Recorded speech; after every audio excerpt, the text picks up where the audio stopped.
Assalamualaikum warahmatullahi wabarakatuh.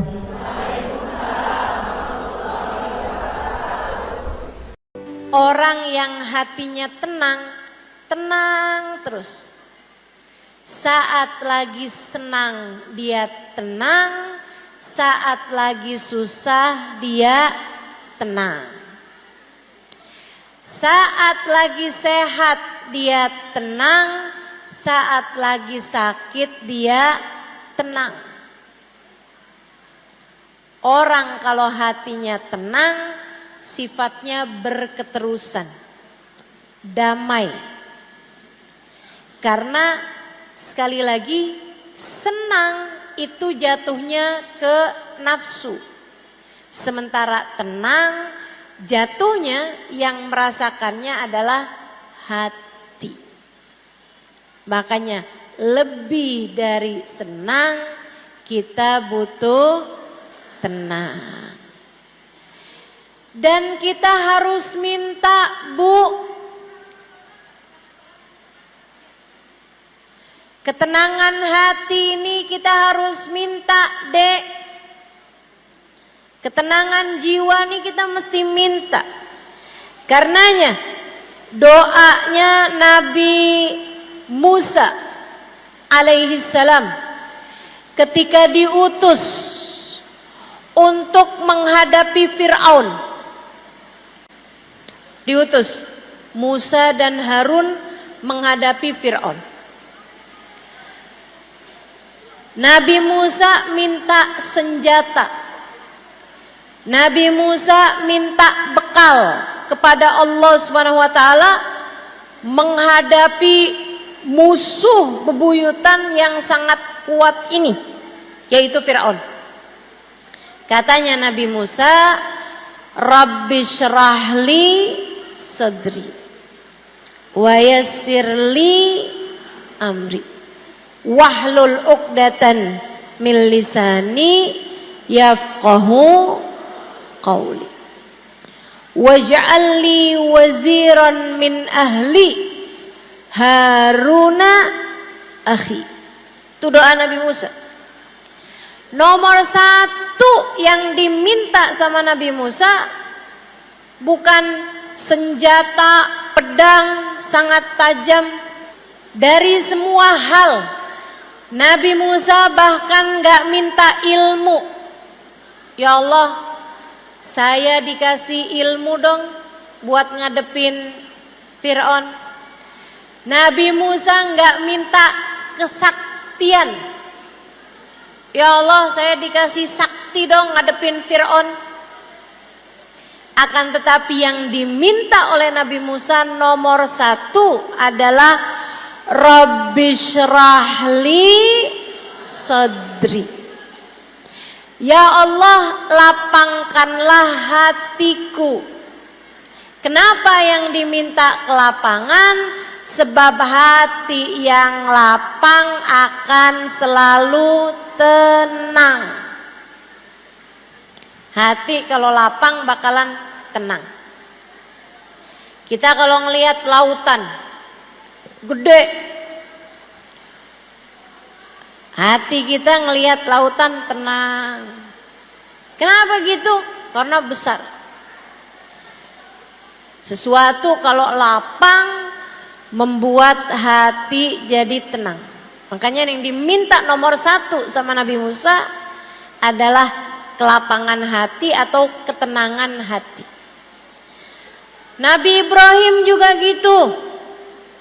Nabi Ibrahim minta sama Allah.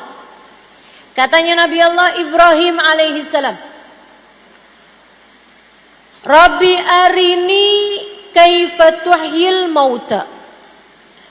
Ya Allah, tunjukkan kepada saya bagaimana Engkau menghidupkan yang telah mati. Allah balik bertanya kepada Nabi Ibrahim, awalam tu'min?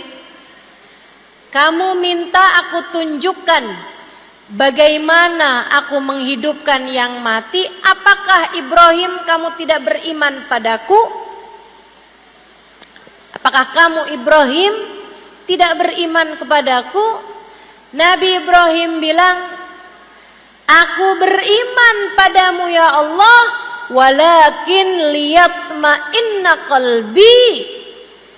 Aku meminta di depan mataku engkau menghidupkan yang mati agar tenang hatiku.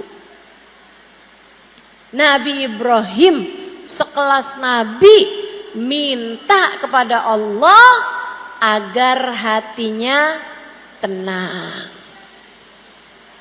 Dan itu anugerah besar yang Allah Subhanahu wa taala bagi kepada baginda kita Nabi besar Muhammad. Allah kasih kepada Nabi wajah yang cakep. Allah kasih kepada Nabi badan yang kuat, badan yang indah. Bahkan Allah kasih kepada Nabi aroma yang wangi. Allah ngasih kepada Nabi ilmu. Allah ngasih kepada Nabi kemampuan berbahasa yang baik. Akan tetapi di antara semua nikmat yang Allah berikan kepada Nabi Muhammad, Allah mengungkit pemberian yang lebih besar. Kata Allah Subhanahu wa taala, alam nashrah laka sadrak. Bukankah telah kami lapangkan hatimu? Bukankah telah kami tenangkan hatimu, wahai Nabi Muhammad? Jadi ketenangan hati itu pemberian Allah yang luar biasa besar. Kamu jangan cuman minta duit sama Allah. Jangan cuman minta uang, harta. Ya Allah, kepengen punya rumah yang besar. Jangan cuman minta itu. Ya Allah, kepengen punya suami yang ganteng. Ya Allah, kepengen punya anak yang lucu. Ya Allah, kepengen punya mobil yang bagus, pengen punya motor yang bagus, pengen punya HP yang bagus, pengen punya baju, pengen punya tas yang bagus. Jangan hanya minta itu kepada Allah Subhanahu wa taala. Hidup udah cukup lama, rambutmu sudah mulai beruban. Kalau doa yang diminta duit melulu, apa enggak malu? Bu, umur udah kepala 4 bahkan kepala 5. Udah sholat lama-lama, doa, waktunya doa yang diminta duit lagi, duit lagi. Uang lagi, uang lagi. Harta lagi, harta lagi. Dunia lagi, dunia lagi. Jika semua yang kamu minta di dunia adalah untuk duniamu, lantas dengan apa kamu menuju ke akhiratmu? Takutnya sama Allah dikasih semua hajat-hajatmu dunia. Begitu masuk dalam alam kubur, kamu jadi miskin papa. Kamu jadi enggak punya apa-apa. Sayang-sayang. Ayo minta yang penting. Salah satu dari yang penting, minta sama Allah kelapangan hati, minta sama Allah ketenangan hati. Orang kalau sama Allah dikasih hati yang tenang, setengah permasalahan dalam kehidupan sudah berhasil dia jalani dengan mudah. Tapi orang kalau hatinya enggak tenang, sedikit-sedikit rasanya galau. Dikasih susah sedikit rasanya udah kayak mau kiamat. Susah terus-terusan. Hati kalau enggak lapang, enggak ada enak-enaknya berkehidupan. Jadi orang miskin, jadi orang kaya susah, jadi orang miskin lebih susah lagi. Orang kalau hatinya nggak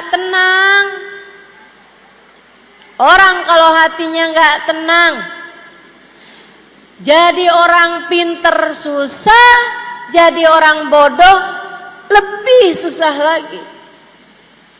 Orang kalau hatinya nggak tenang. Makanya penting bagi kita untuk minta kepada Allah, Rabbi syrahli sadri. Ya Allah, lapangkanlah hatiku.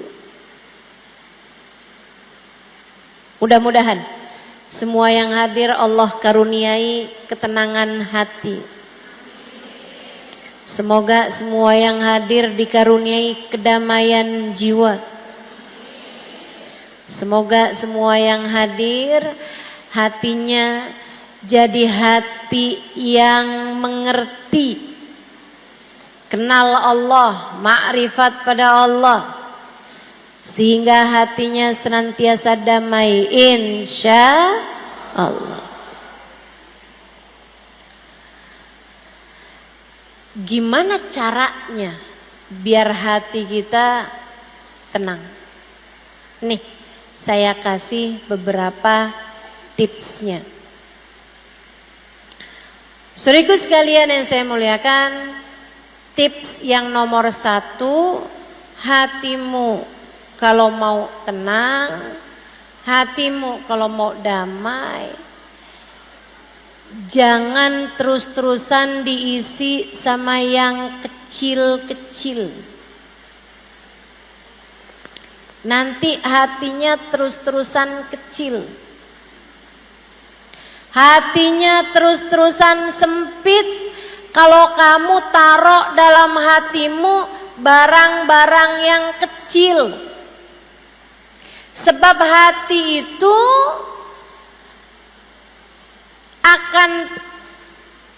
akan menjadi seperti yang dimasukkan. Kalau yang dimasukkan kecil, dia jadi kecil. Kalau yang dimasukkan besar, dia jadi besar. Kalau yang dimasukkan barang-barang kotor, hatinya jadi kotor.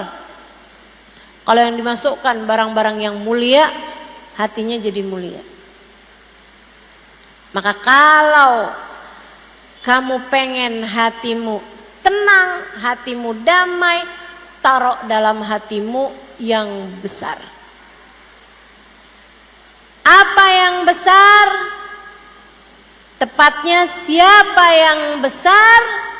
Tak ada yang lebih besar daripada Allah subhanahu wa ta'ala, Jalla jalaluhu wa ta'alat azamatuh.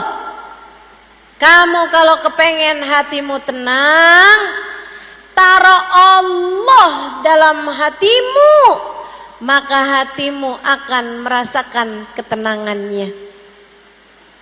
Taruh Allah dalam hatimu. Taruh dalam hatimu yang besar.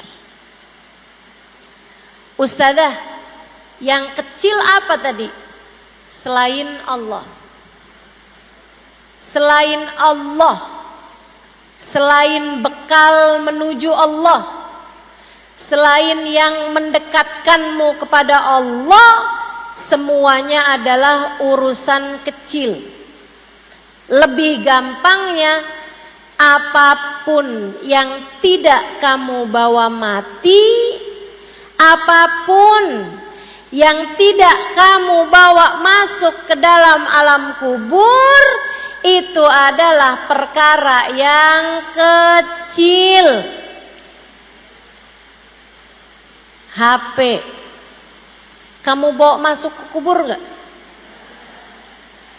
Nah, nanti kalau mama mati, yang iPhone tolong masukin ya.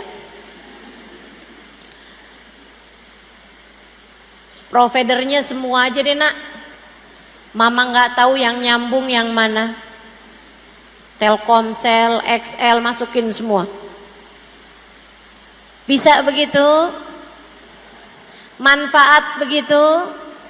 Enggak. Tidak akan membawa kemanfaatan. Kalau kamu bilang sama anakmu, Masukkan HP ke dalam kuburmu tidak akan bermanfaat. Kenapa gitu? Sebab HP adalah sesuatu yang kecil.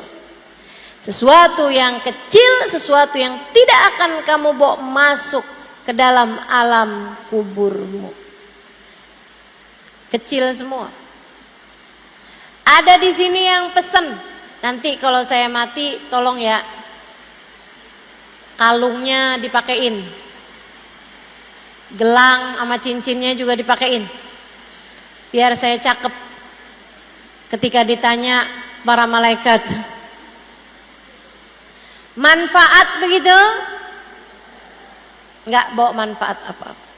Dulu ada orang kaya, kaya raya dan soleh. Anak-anaknya bakti sama dia. Dia pesen sama anak-anaknya di masa tua, nak, bapak nih seneng sama kaos kaki yang ini. Tolong nanti kalau bapak mati, masukkan kaos kaki bapak nih, sebelum dipakein kain kafan, pakeinlah bapak ini dulu kaos kakinya ya nak. Iya pak, disimpan kaos kakinya sama anaknya. Sampai ketika bapaknya meninggal, habis selesai dimandikan mau dikafanin, si anak bilang, tunggu dulu, kain kafannya jangan ditutup dulu, kita mau pakein bapak kaos kaki. Akhirnya berantem sama yang tukang mandiin dan mengkafani jenazah. Gak boleh, jenazah gak boleh dipakein kaos kaki. Gak apa-apa, kita mau pakein bapak kaos kaki. Oh gak boleh, mana ada jenazah pakai kaos kaki. Mereka lagi berantem berseteru, datang teman bapaknya. Tunggu dulu, ini saya nih diminta sama bapak kalian buat bacain surat yang ditulis sama bapak kalian di waktu hidup. Saya diminta membacakannya di saat beliau meninggal sebelum dikafani. Suratnya bunyinya gini, anak-anakku sayang, kalian pasti sekarang sedang berusaha untuk memakaikan bapak kaos kaki. Nak, kata bapaknya, bapak nak gak minta dipakein kaos kaki. Akan tetapi bapak lagi mau mengajarkan kalian bahwasanya seberapapun banyak harta yang kita punya, tidak ada satupun yang bisa kita bawa masuk kuburan. Jadi Bu, Kak, Dek, sama harta dunia biasa-biasa saja. Jangan terlalu, jangan kebangetan, jangan ambisi, jangan rakus sama dunia. Biasa-biasa aja. Bayangkan kalau kamu mati, kamu bawa apa enggak itu? Kalau kamu tahu, iya ya, saya mati juga nggak akan saya bawa. Jangan bela mati-matian apa yang tidak kamu bawa mati. Jangan kejar abis-abisan apa yang tidak kamu bawa mati. Insya Allah. Jadi yang nomor satu, kalau kamu kepengen hidup kamu tenang, hati kamu tuh keluarkan pelan-pelan cinta terhadap dunia. Percaya saya, orang yang hatinya penuh dengan ambisi terhadap dunia nggak akan tenang, tidak akan tenang. Kamu kalau lihat, orang itu tenang banget ya, itu pasti karena hatinya nggak terlampau cinta dunia. Pasti. Kalau kamu lihat, Habib Umar tuh ya, Masya Allah, kayak tenang banget. Itu Bu, syarat utamanya nomor 1, tidak cinta dunia. Saya ingat satu cerita, Habib Umar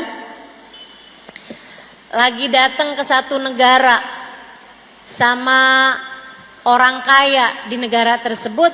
Habib Umar dikasih hadiah tongkat. Habib Umar terima, makasih. Karena memang ajaran kami, ajaran kita, ajaran yang diajarkan oleh guru-guru kami, kalau dikasih jangan ditolak, kalau nggak dikasih jangan minta. Ini teori kita nih terhadap urusan dunia. Kalau dikasih jangan ditolak, kalau nggak dikasih jangan minta. Habib Umar dikasih tongkat itu, diterima sama Habib Umar. Makasih, jazakallah khair segala macam. Habib Umar kemudian dikasih tahu, udah diterima nih sama Habib. Habib bawa jalan tongkat itu, dikasih tahu, maaf Bib, itu Bib tongkatnya dari gading gajah, harganya hampir 1 miliar. Kalau duit kita nih harganya hampir 1 miliar, ratusan juta. Tongkat dari gading gajah. Bu, gading gajah Bu, mahal. Karena tak ada gading yang tak retak. Gak nyambung ya. Pokoknya susah lah dapatnya si gading ini. Jadi harganya mahal. Dia tuh cerita sama Habib Umar, ngasih tahu bahwa itu gading gajah, mau ngasih tahu bahwa ini barang mahal. Orang dunia urusannya mahal murah. Tapi Habib Umar orang akhirat yang hatinya nggak ada urusan dunia. Hati Habib Umar isinya adalah Allah Subhanahu wa ta'ala dan Rasulnya. Ketika dikasih tahu bahwa itu gading gajah, yang dipikir sama Habib Umar barang najis nih. Barang najis. Karena gading gajah hukumnya najis, teman-teman. Habib Umar langsung ngambil tisu. Habib Umar tetap pakai tuh tongkat, tapi dilapisin tisu biar nggak langsung kena ke kulit beliau, karena hukumnya gading gajah adalah najis. Habib naik kapal. Waktu itu ada perjalanan beliau naikin kapal. Habib naik ke apa tuh namanya, anjungan kapal, keluar dari kapal sampai ke pojokannya kapal tuh. Habib ngobrol-ngobrol segala macem, sampai ketika beliau sudah sampai di tengah-tengah lautan, Habib Umar panggil lagi orang tadi tuh yang ngasih tahu bahwa ini adalah gading gajah. Bukan yang ngasih, orang yang ngasih tahu bahwa ini adalah dari gading gajah dan harganya sangat mahal. Habib nanya, ini gading gajah beneran? Iya Bib. Mahal Bib. Gading gajah yang itu kan, dari gajah itu culaknya, kata Habib, gadingnya. Iya Bib, bener Bib. Bismillah. Beliau kemudian bilang sama muridnya, ini dari gading gajah yang najis itu kan? Tahu kan kalau santrinya hukumnya? Dia bilang betul Bib. Bismillahirrahmanirrahim, beliau lemparkan ke lautan. Orang lihatnya yang duit beterbangan. Habib Umar ngelihatnya barang najis, tidak boleh digunakan, beliau melemparkannya ke lautan begitu saja. Dibuang sama Habib. Najis kata Habib. Masya Allah. Sama kayak kalau ada di antaramu yang pakai tas dari kulit buaya. Kulit buaya beneran, bukan buaya darat. Itu kan hukumnya najis. Saudaraku sekalian yang saya muliakan, karena di hatinya nggak ada cinta dunia, Bu. Orang yang kayak begini hatinya tenang terus-terusan, nggak kebanyakan mikirin angka. Kamu kalau kepengen rumah tanggamu tenang, jangan kebanyakan ngomongin uang sama suami. Saya kasih tahu, Ustazah saya berantem mulu. Ya kamu tiap lihat suami ngajuin proposal, bayar ini sekian, bayar ini sekian, bayar ini sekian. Ya suami mumet, suami pusing. Yang asalnya hatinya lagi tenang, langsung jadi nggak tenang. Yang mau minum kopi biasanya enak gitu kopinya. Oh begitu habis diomongin, gimana ya kita mesti bayarannya anak-anak, mesti yang begini, mesti token listrik habis, gas habis, ini habis, pulsa saya habis. Wah itu udah pusing lagi tuh. Rumah tanggamu jadi tidak tenang. Jangan kebanyakan ngurusin urusan-urusan yang kecil. Ustazah kalau nggak diurusin kan nggak beres. Nggak gitu maksud saya. Yang harus kamu urusin. Tapi yang nggak perlu kamu urusin, jangan kebanyakan ada dalam pikiran kamu. Cara dapetin uangnya, cara dapetin rizkinya, kamu hanya perlu menjemput rizki. Cara rizki itu sampai kepadamu, biarkan jadi urusan Allah. Teman-teman sekalian, kamu hanya perlu menjemput rizki. Apa sih Ustazah bedanya? Nih, ada nggak di antara kita nih datang ke sekolah TK, kemudian kita tungguin TK-nya bubar. Begitu anak-anaknya bubar, ada yang nanya gitu, kamu di sini ngapain? Saya mau jemput. Emang kamu punya anak? Enggak. Lah kalau nggak punya anak ngapain jemput? Kamu akan menjemput seseorang, menjemput anakmu dari sekolah karena memang kamu punya anak di sekolah tersebut. Artinya Allah nyuruh kamu menjemput rizki karena memang rizkinya sudah ada, diaturkan oleh Allah Subhanahu wa taala. Kamu hanya perlu menjemput saja. Kerja aja Bu, jualan batik jualan aja. Kamu punya warung buka aja. Urusan bagaimana datang rezekinya, biarkan jadi urusan sang pembagi rizki namanya. Biarkan jadi urusan sang penentu rizki namanya Allah Subhanahu wa ta'ala. Jalla jalaluhu wa ta'alat azamatuh. Tenang, rezeki yang Allah tuliskan untukmu akan sampai padamu.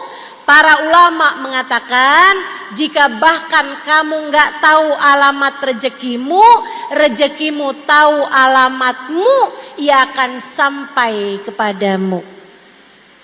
Dah tenang aja, yang tenang.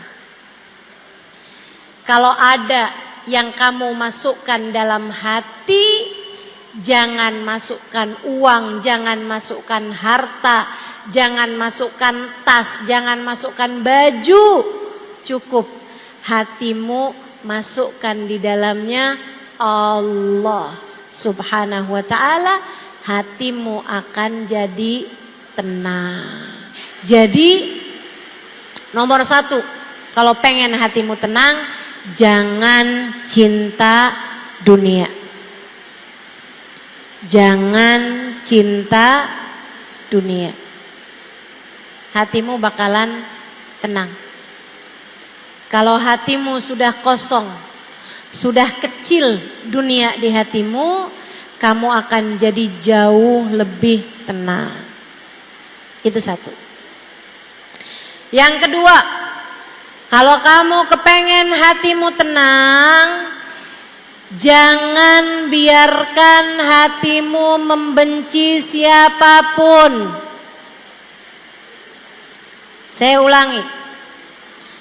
Tips, trik dari saya, amalan dari saya. Biar hati kamu tenang, nomor 1, jangan cinta dunia.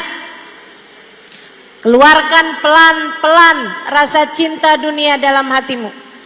Tiap kamu kepengen ini, kepengen itu, ingat, nggak saya bawa mati, nggak saya bawa mati, nggak saya bawa mati. Termasuk dunia adalah mencintai seseorang dengan berlebihan. Cinta sama suami sampai berlebihan. Aku tak sanggup hidup tanpa dia. Cinta anak dengan berlebihan, jangan. Jangan cinta dunia. Kamu harus cinta sama suami dengan kadar cinta yang bisa membawamu kepada Allah. Suamimu itu cintai dia karena Allah, hormati dia karena Allah. Sebab bagaimanapun dia adalah jalan surga bagimu. Tapi jangan berlebihan. Sampai bahkan yang haram-haram kamu kerjakan. Sampai operasi plastik, hidungnya dimancungin, alisnya disulam, bibirnya disulam, kulitnya yang keriput tarik benang. Itu muka apa kain? Adik-adik, kakak-kakak, saudariku sekalian yang saya muliakan, cinta suamimu tapi biasa-biasa aja. Jangan jadikan suami sebagai dia adalah separuh jiwa saya. Nanti kalau dia meninggal dunia atau kalau dia meninggalkanmu, kamunya jadi nggak utuh, jadi tinggal separuh.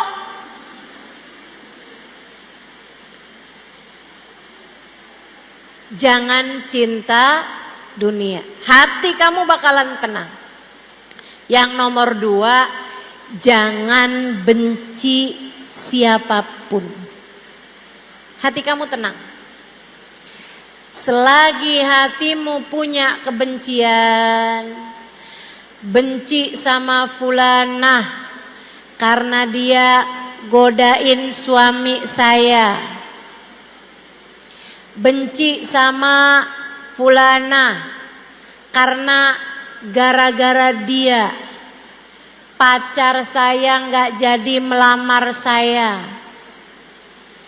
benci sama si fulan karena gara-gara dia toko saya jadi nggak laku, sebab dia bikin toko di samping toko saya, akhirnya orang pada beli dari dia, nggak jadi beli sama saya. Kamu benci sama mertuamu karena suami kamu lebih mengutamakan dia daripada dirimu. Kamu benci sama saudara iparmu karena suami kamu sering ngasih-ngasih dia. Kamu benci sama saudaramu karena orang tuamu kamu rasa gak adil, lebih sayang sama dia daripada dirimu.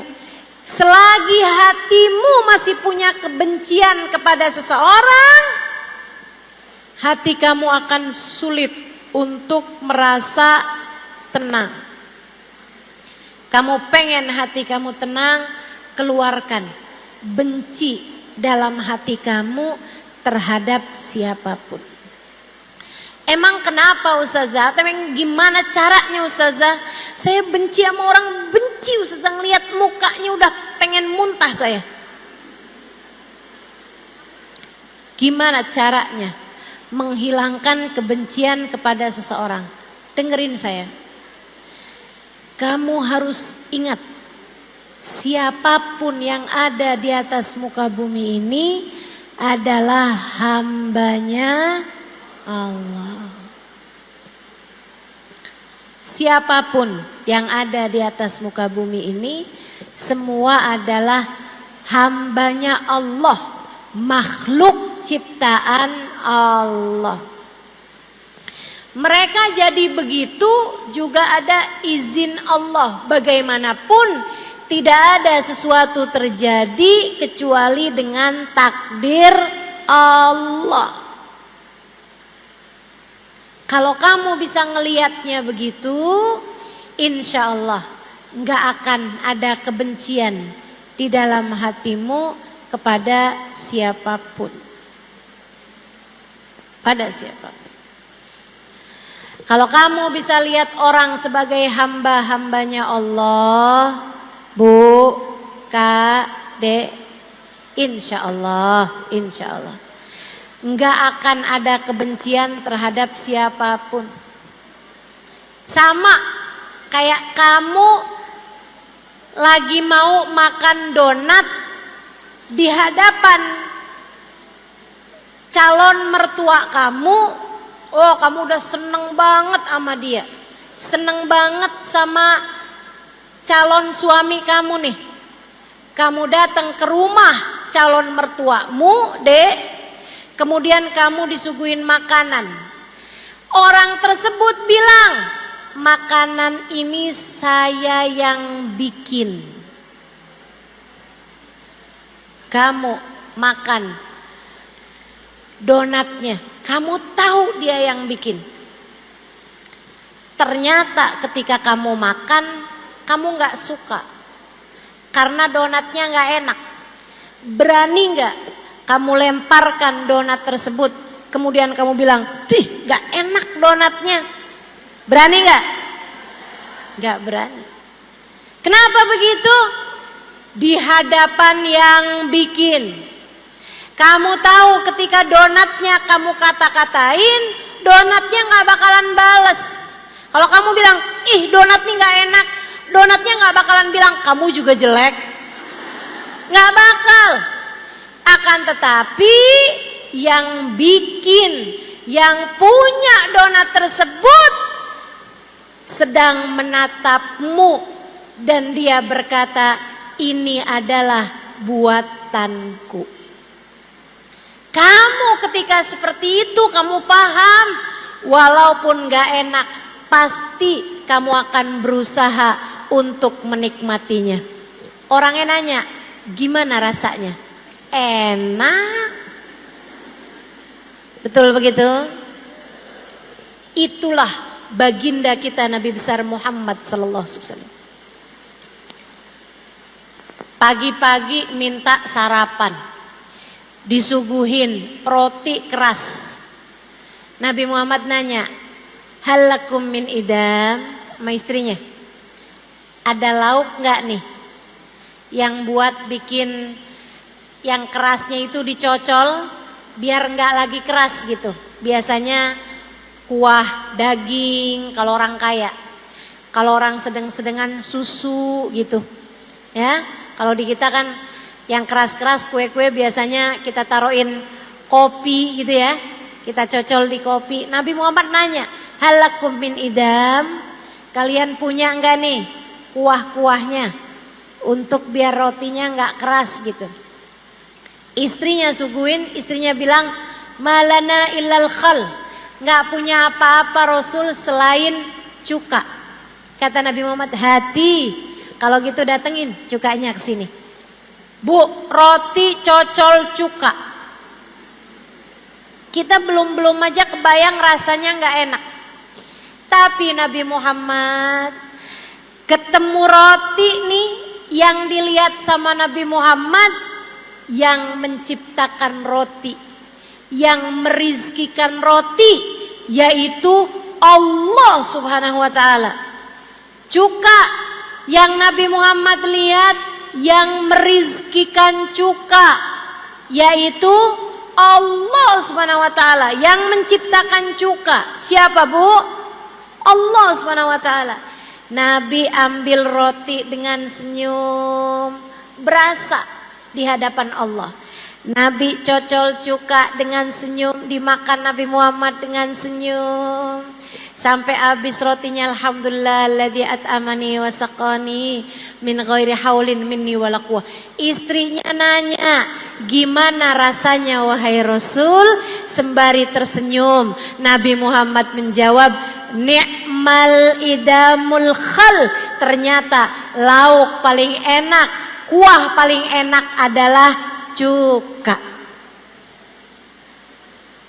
Tidak pernah membenci siapapun, tidak pernah membenci apapun, sebab Nabi Muhammad faham bahwasanya apapun dan siapapun adalah miliknya Allah, adalah miliknya Allah Subhanahu wa ta'ala, jalla jalaluhu wa ta'ala azamatuh.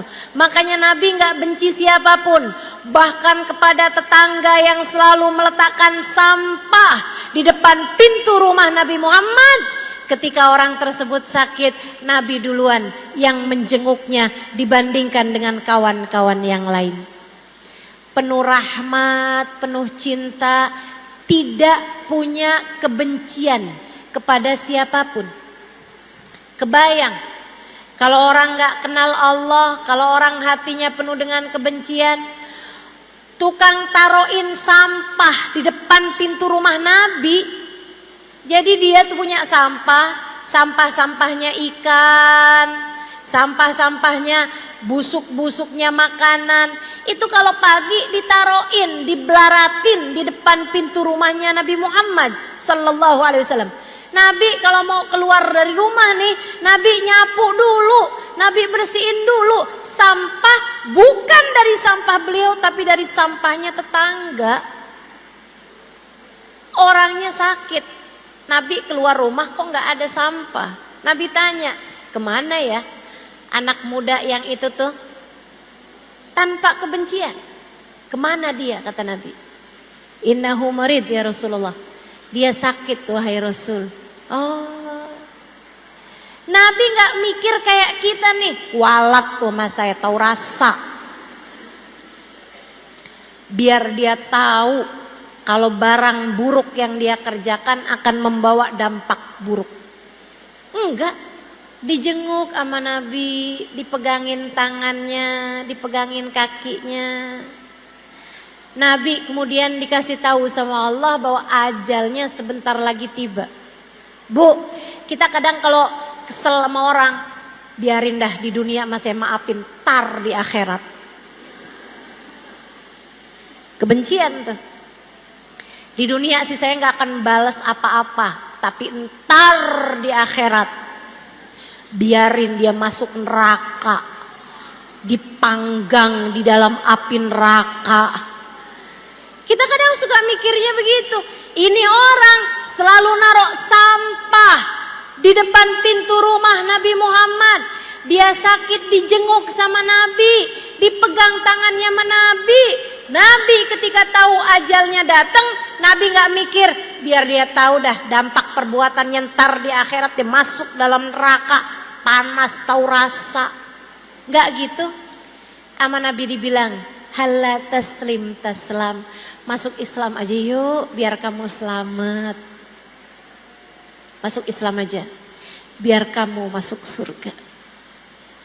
Masuk Islam aja, biar kamu bahagia. Orang yang lihat ke arah bapaknya, bapaknya ngangguk dengan lelehan air mata. Dia pegang tangan Nabi, kemudian berkata, Asyhadu an la ilaha illallah wa asyhadu anna Muhammad Rasulullah.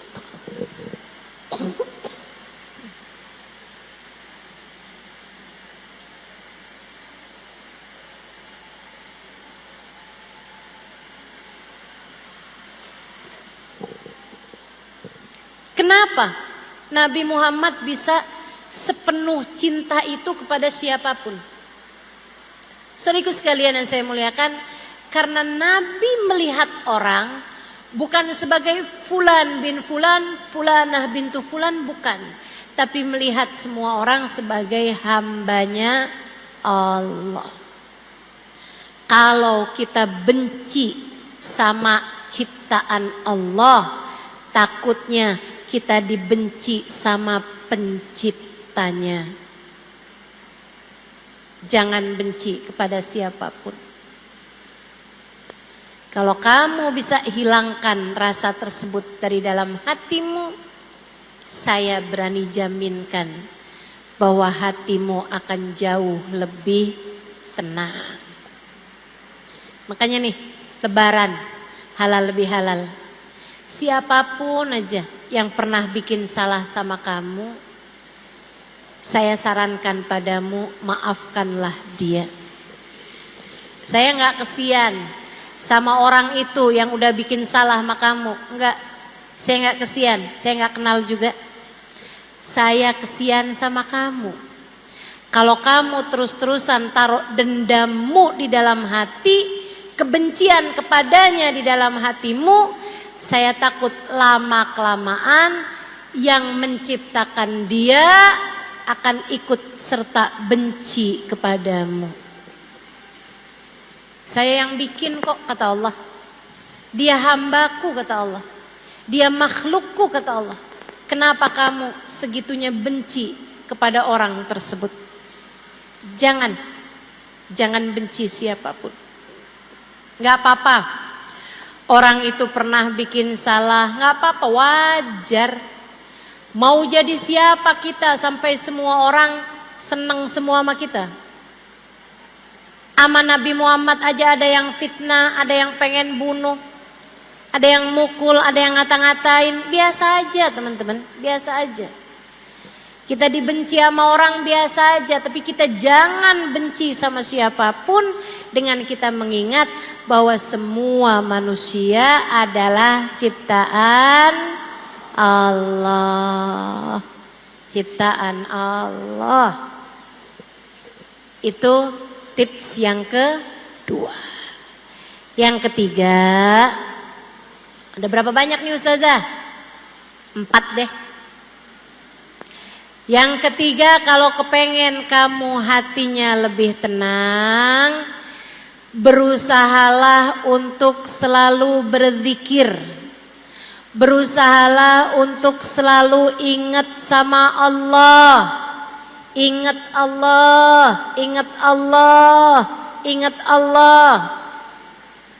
Lagi kamu sakit, ingat yang ngasih sakit adalah Allah. Robiah Adawiyah sakit berhari-hari bahkan berminggu-minggu sampai dijengukin orang.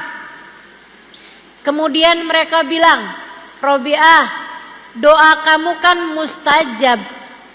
Kamu tinggal doa aja. Ya Allah, sembuhkan saya ya Allah. Mungkin Allah akan segera memberi kamu kesembuhan, Robiah. Apa jawab Robiah Adawiyah? Belum waktunya. Maksud kamu gimana?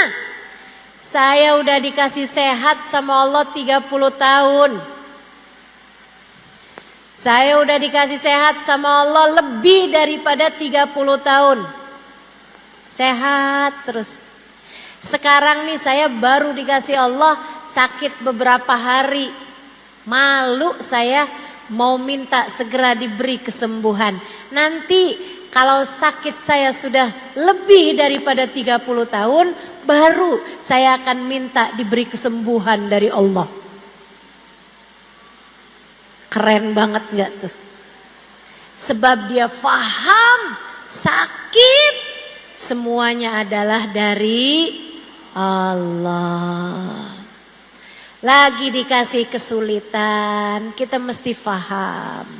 Yang ngasih kita kesulitan adalah umur udah hampir 30 tahun belum datang jodohnya. Kamu harus paham, yang bisa ngasih dirimu jodoh adalah. Lagian nikah tuh bukan tentang siapa yang paling cepat, akan tetapi tentang bertemu dengan orang yang tepat. Jadi tenang aja dek, adik-adik jomblo, tenang aja. Kalau Allah tahu kamu perlu, kamu bakal dikasih. Kalau belum dikasih, artinya Allah tahu kamu belum perlu. Nikmati aja. Ibu-ibu, kakak-kakak yang udah nikah, kemudian belum dikasih anak sama Allah, tenang. Allah tahu kamu belum perlu. Kalau Allah tahu kamu perlu, bakal dikasih sama Allah Subhanahu wa taala. Tenang. Yang tenang. Kita ini semuanya gak akan apapun terjadi kecuali dengan izin Allah.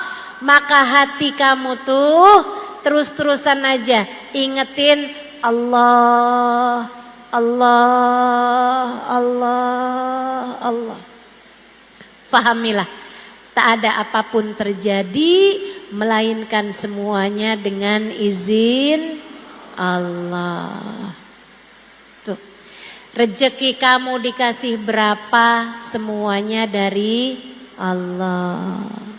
Muka kamu diciptakan seperti apa, itu semuanya adalah dari Allah. Nggak usah pusing-pusing mau berangkat ke Korea buat operasi plastik. Nggak usah. Dah, dinikmati aja. Dinikmati aja semuanya. Saudaraku sekalian yang saya muliakan, yang punya suami, silahkan dinikmati suaminya. Nggak usah susah-susah, sebab apapun yang terjadi semuanya adalah dengan izin Allah. Dengan izin Allah. Dah, dinikmati aja. Punya suami ganteng, alhamdulillah. Nggak usah susah-susah nonton drama Korea. Nontonin suami aja. Punya suami kurang ganteng atau gantengnya nggak kelihatan, yang kelihatan nggak gantengnya, alhamdulillah, dinikmati aja, jaganya nggak susah, nggak ada yang mau sama dia, dinikmati aja.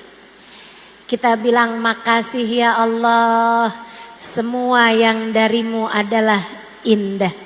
Wa kullu fi'lik jamil. Semua darimu indah ya Allah.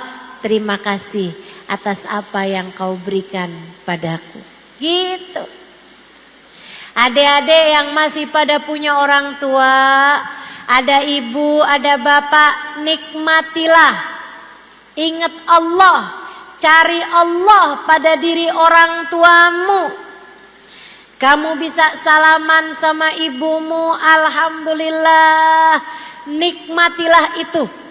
Kamu bisa pandang wajah ibumu, alhamdulillah, nikmatilah itu. Kamu bisa pandang wajah ayahmu, alhamdulillah, nikmatilah itu. Kalau datang waktu kamu kehilangan salah satu dari keduanya, kamu pasti akan merindukan kenikmatan-kenikmatan tersebut. Dinikmati aja semuanya. Ingat Allah, Allah, Allah. Yang ngasih semuanya adalah Allah. Lagi sakit, alhamdulillah, makasih ya Allah. Buat ngapusin dosa. Sakit itu penghapus dosa. Ingat Allah saat sakitmu, ingat Allah saat sehatmu, ingat Allah saat susahmu, ingat Allah saat mudahmu. Dengan cara itu hatimu akan jauh lebih tenang. Terakhir, kalau kamu pengen hatimu tenang, hatimu tuh taruhkan di dalamnya rasa cinta kepada manusia yang paling tercinta di sisi Allah, namanya Nabi Muhammad. Namanya Sayyiduna Muhammad, junjungan kita baginda Nabi besar Muhammad. Bu, saya udah banyak ketemu orang-orang yang hatinya tenang karena mereka punya rasa cinta yang besar kepada baginda Nabi besar Muhammad. Semakin besar cintanya kepada Nabi, hatinya menjadi semakin tenang, hatinya menjadi semakin penuh cinta. Kenapa begitu? Karena orang kalau di dalam hatinya terdapat cinta kepada Nabi Muhammad, Allah akan turunkan cintanya Allah, rahmatnya Allah ke dalam hati tersebut. Dengannya hati orang tersebut menjadi tenang.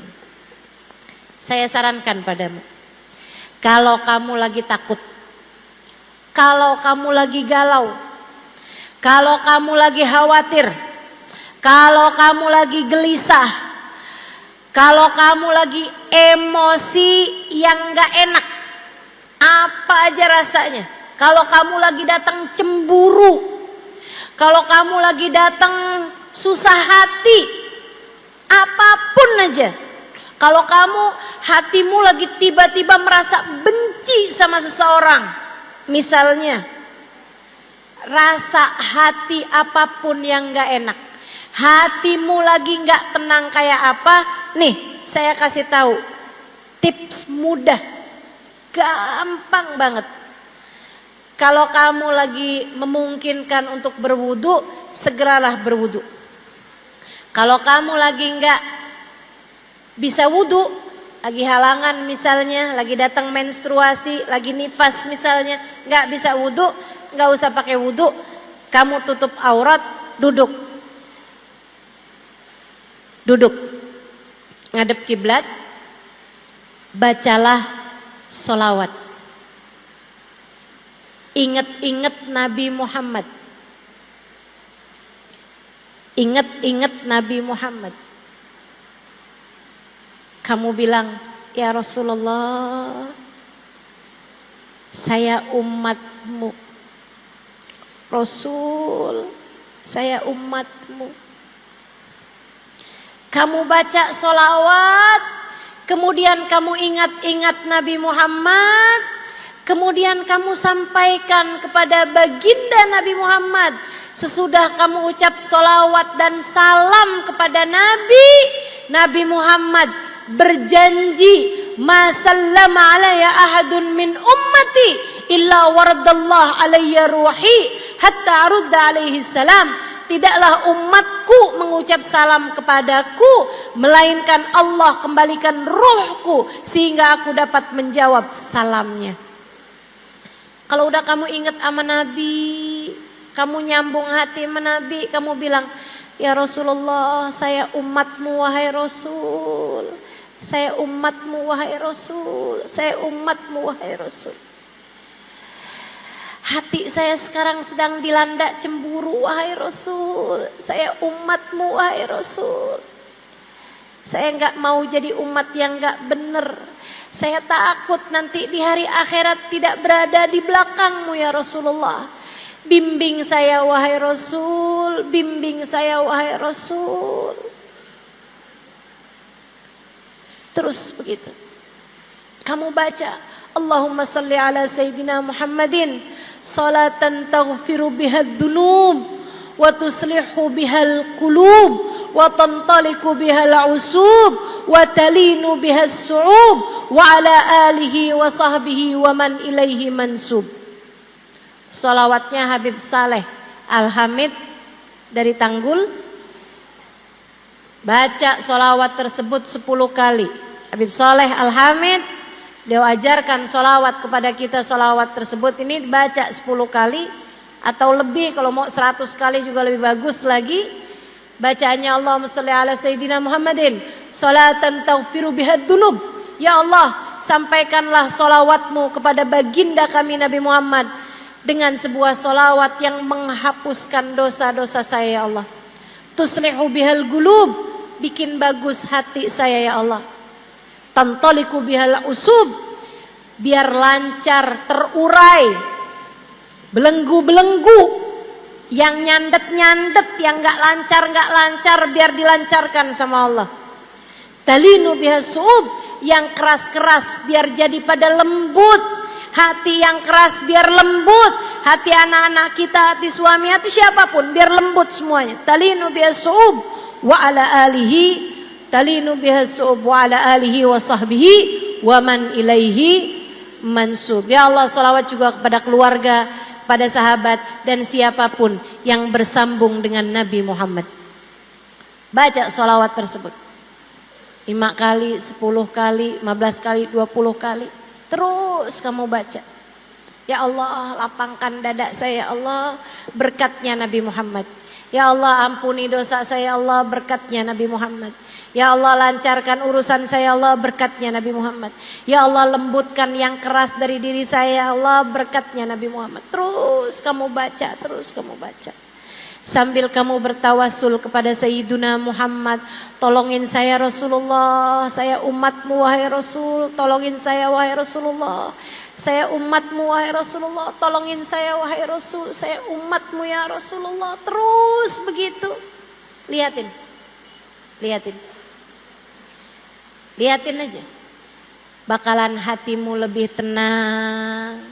Masalah-masalah jadi lebih mudah. Urusan-urusan jadi lebih ringan.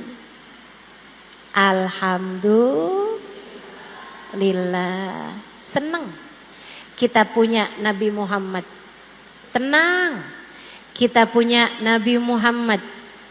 Bahagia kita punya Nabi Muhammad. Nabi Muhammad sangat perhatian kepada kita umatnya. Nabi Muhammad mencintai kita umatnya lebih daripada orang tua kita kepada kita. Kita aja kalau ngadu sama ibu kita bakalannya berusaha untuk bisa memperbaiki urusan-urusan kita. Kita juga kalau ngadu menabi, insya Allah. Itu sebabnya Habib Ali Habsyi dalam kitab maulidnya mengatakan, fama min khuluqin fil bariyati mahmud illa wa huwa mutalaqan an zainil wujud. Tidak ada satu sifat terpuji yang ada di atas muka bumi ini melainkan sambungan dari Nabi besar Muhammad sallallahu alaihi wa ala alihi wasallam. Kamu kenapa hatimu enggak tenang, jiwamu gelisah?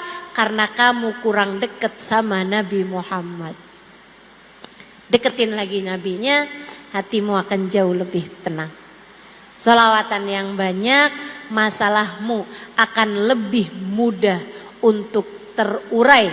Katanya Sayyid Muhammad bin Alwi bin Abbas Al-Maliki, tidak ada satu masalah apapun dari masalah dunia ataupun akhirat yang tidak bisa selesai, tidak bisa terurai dengan solawat kepada Nabi besar Muhammad. Gak ada masalah gak beres pakai solawat. Semua masalah bakal beres dengan solawat, terutamanya adalah masalah hati kita. Hati kita akan jauh lebih tenang ketika kita dekat dengan Nabi Muhammad, ketika kita banyak bersolawat kepada Nabi besar Muhammad. Alhamdulillah. Terakhir, Ini majelis saya yang terakhir di Pekalongan untuk tahun ini. Tahun depan gimana Ustazah? Kita tidak tahu apa yang terjadi, sebab semua yang terjadi adalah dengan izin. Karena itulah saya kepengen nih sama teman-teman, baik yang di dalam maupun yang tadi habis kena hujan, mau ngasih hadiah. Yuk kita bareng-bareng baca sholawatnya Habib Saleh. Saya dapat ijazahnya langsung dari putrinya. Diajarin sholawat ini langsung dari orang yang diajarin sholawat ini, dari Habib Saleh Al-Hamid. Saya berharap semoga semua yang hadir di tempat ini dosanya semua diampuni Allah. Hatinya semuanya dilapangkan oleh Allah. Hatinya semua ditenangkan oleh Allah.